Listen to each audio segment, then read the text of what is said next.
오늘 하나님께서 우리에게 주신 말씀은 예레미야 예가 3장 55절에서부터 66절 말씀입니다. 예레미야 예가 3장 55절에서부터 66절 말씀 우리 다 함께 합독하도록 하겠습니다. 시작.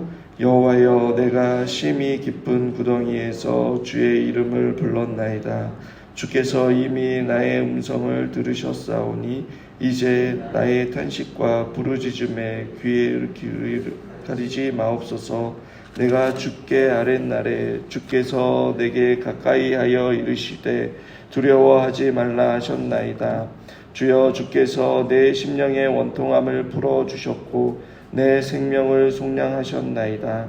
여호와여, 나의 억울함을 보셨사오니 나를 위하여 원통함을 풀어주옵소서. 그들이 내게 보복하며 나를 모해함을 주께서 다 보셨나이다. 여호와여, 그들이 나를 비방하며 나를 모해하는 것 모든 것 곧 일어나 나를 치는 자의 입술에서 나오는 것들과 종일 나를 모해하는 것들을 들으셨나이다. 그들이 앉으나 서나 나를 조롱하여 노래하는 것을 주목하여 보옵소서. 여호와여, 주께서 그들의 손이 행한 대로 그들에게 보응하사 그들에게 거만한 마음을 주시고 그들에게 저주를 내리소서. 주께서 진노로 그들을 뒤쫓으사 여호와의 하늘 아래서 멸하소서. 아멘. 2024년 노벨 문학상을 받은 한강희 작가의 소년이 온다라는 책에 이러한 구절이 있습니다. 내가 죽은 뒤 장례식을 치르지 못해 내 삶이 장례식이 되었습니다 라는 구절입니다. 너무나 쉬운 단어들이지만 강렬히 마음에 와닿으면서 깊은 여운을 주었습니다. 만약 예레미야 선지자와 또 예루살렘에 남아있는 사람들이 한강의 이 문장을 보았다면 깊이 동감하지 않았을까요? 예레미야와 겨우 목숨을 건진 사람들 역시 살아있어도 상실과 슬픔 그리고 고통과 아픔 때문에 살아있어도 살아있는 것이 아니었을 것입니다. 그들은 죄로 부패한 인간 본성의 밑바닥을 보았습니다. 바벨론에 의해 고립되었을 때에 심한 기근이 들어 서로 돌아가면서 자녀를 살바 먹는 일이 있었습니다. 그뿐 아니라 바벨론의 무자비한 공격으로 인해 상상하기 힘든 끔찍한 일을 겪어야만 했습니다. 그들이 그토록 자랑스럽게 여기던 성전과 다윗성이 무너지고 그런 모든 사회의 그 기반 시설이 파괴된 채 황폐해진 땅을 바라보면서 망연자실했을 것입니다. 그러니 그 상처와 아픔, 트라우마 때문에 장례식조차 치르지 못한 그들 역시 살아있는 것이 장례식처럼 아픔과 상처, 분노와 슬픔 등의 말할 수 없는 그 여러 감정들이 뒤섞여 무척 힘들고 괴로운 시간을 보내고 있었을 것입니다. 어제 본문에서는 그러한 심정을 예레미야는 딸 내 백성의 파멸로 말미암아 내 눈에는 눈물이 시내처럼 흐르는도다. 내 눈에 흐르는 눈물이 그치지 아니하고 쉬지 아니하며라고 고백하고 있습니다. 하지만 그 눈에 흐르는 눈물을 그칠 수 있도록 해주는 것이 무엇이라고 고백합니까? 50절에 이어서 여호와께서 하늘에서 살피시고 돌아보실 때까지이니다 라고 말하고 있습니다. 즉 하나님의 눈이 하늘에서 눈물을 흘리는 예레미야를 살피실 때에 그 눈물이 비로소 그치게 된다라고 이야기하고 있는 것입니다. 우리가 이 말씀을 가지고 상상해 본다면 예레미야가 하늘을 우러러 보면서 눈물을 흘리고 바라볼 때에 하나님께서 그를 바라보면서 그의 눈물을 닦아주시는 장면을 상상할 수 있습니다. 비록 그들의 자신의 죄로 말미암아 하나님의 징계를 받음으로 고난과 고통 가운데 있지만 자신들의 눈물을 그치게 하며 유다가 회복될 수 있는 유일한 방법은 여호와께서 그들을 돌보시며 구원하시는 것밖에 없다라고 고백하고 있는 것입니다. 오늘 말씀도 마찬가지입니다. 55절에 자신의 상태를 깊은 구덩이에 있다라고 말합니다. 56절에 그곳에서 탄식하며 부르짖고 있습니다. 59절에 원통하고 억울하며 61절에 자신을 비방하고 모해하며 또 63절에 자신을 조롱하고 심지어 노래 부르는 자들을 64절에 그들의 손에 행한 대로 그대로 그들에게 보응해달라고 간구하고 있습니다. 그리고 65절에 저주를 퍼붓습니다. 그들에게 거만한 마음을 주시라고 강구합니다.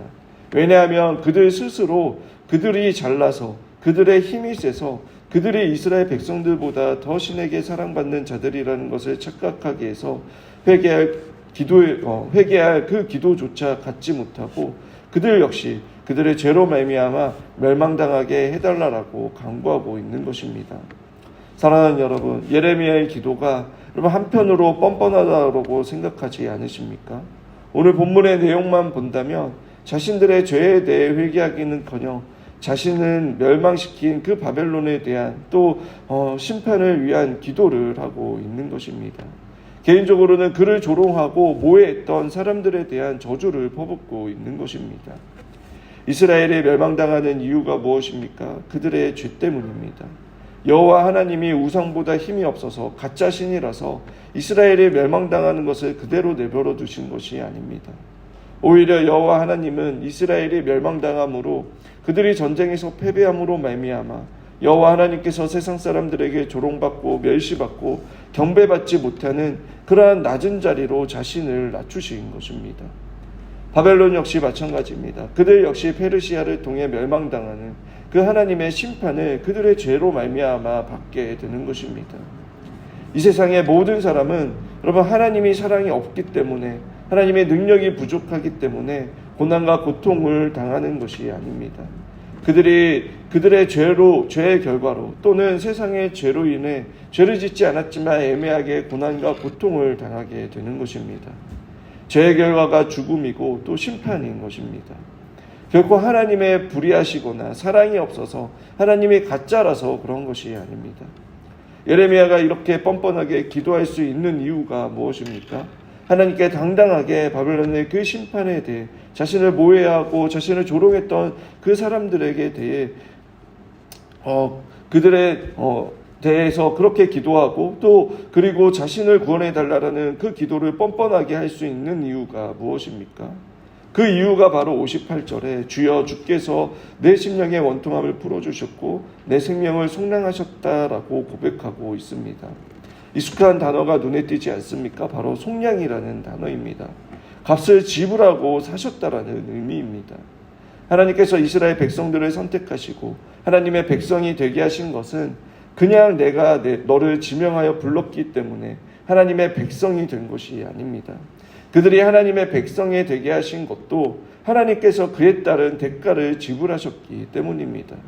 본문에서는 속량이라고 번역했지만 히브리어는 까르타라는 기본형인 깔이라는 단어에서 나온 것인데 이 단어는 기업을 물을 자의 책임을 행하다라는 뜻입니다. 룻기의 말씀에서 보아스가 가장 가까운 친척인 나오미와 룻을 책임지지 않았습니까? 바로 그것이 기업 물을 자의 책임을 이행한 자의 모습인 것입니다. 마찬가지로 하나님께서 택하신 백성 역시 죄사함을 받고 구원을 받은 하나님의 백성이 되어야 했기에 궁극적으로 그들을 위해서도 예수님께서 십자가에 못 박혀 죽으심으로 말미암아 그들을 구원해 주신 것입니다. 자신들의 행위가 의로워서 자신들이 하나님 앞에서 아직 당당함이 남아있기 때문에 하나님 앞에 기도하고 하나님께 구원의 손길을 간구한 것이 아닙니다. 구속의 은혜를 깨닫고 체험하였기에 나의 기도를 귀 기울여 주시고 또 나의 죄를 용서해 주시고 하나님께로 돌이키는 자를 품어주시며 끝까지 책임져 주신다라는 그 하나님에 대한 믿음을 가졌기에 기도할 수 있었던 것입니다. 사랑하는 여러분, 오늘 어떠한 믿음을 가지며 주님 앞에 나와 기도하고 계십니까? 여러분들도 혹시 다른 종교들처럼 여러분의 기도의 분량이 차야지 혹은 간절히 기도하는 그 모습을 통해 하나님의 마음을 감동시켜 드려 기도 응답을 받기 위해 기도하러 이 자리에 오셨습니까? 우리의 기도는 세상의 종교와 다릅니다. 세상의 종교는 자기의 욕망과 욕심을 이루기 위해 또는 개인의 평안과 안위를 위해 기도하지만 우리는 아닙니다. 물론 하나님께서는 일용할 양식을 구하라 하셨고 누구보다 우리의 필요를 잘 아시는 주님께서는 우리의 필요를 채워주실 수 있는 분이십니다. 어쩌면 여러분 간절한 소원을 들어주실 수도 있습니다. 그러한 일도 분명히 우리 가운데 일어나고 있습니다. 그러나 우리의 기도는 응답받기 위한 것이 아니라 우리가 기도하는 이유는 하나님과 교제하기 위함입니다. 우리는 여러 가지의 상황들과 환경들이 어려워져서 그것을 위해 기도할 수 있습니다. 그러나 여러 가지 상황들과 환경들이 어려워지고 고난 가운데 있다면 그건 하나님께서 우리를 부르시고 교제하기 위한 확성기인 것입니다.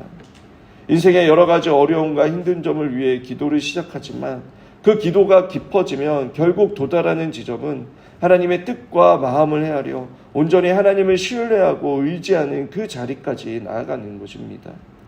예레미야는 깊은 낭만 속에서도 여러분 주님을 깊이 생각함으로 소망을 발견하였습니다. 그리고 거기서 깊은 회개의 자리로 나아가며 하나님과 깨어진 관계가 회복되어지고 다시 은혜를 누리는 삶으로 들어가는 경험을 하였습니다. 저와 여러분 역시 마찬가지입니다.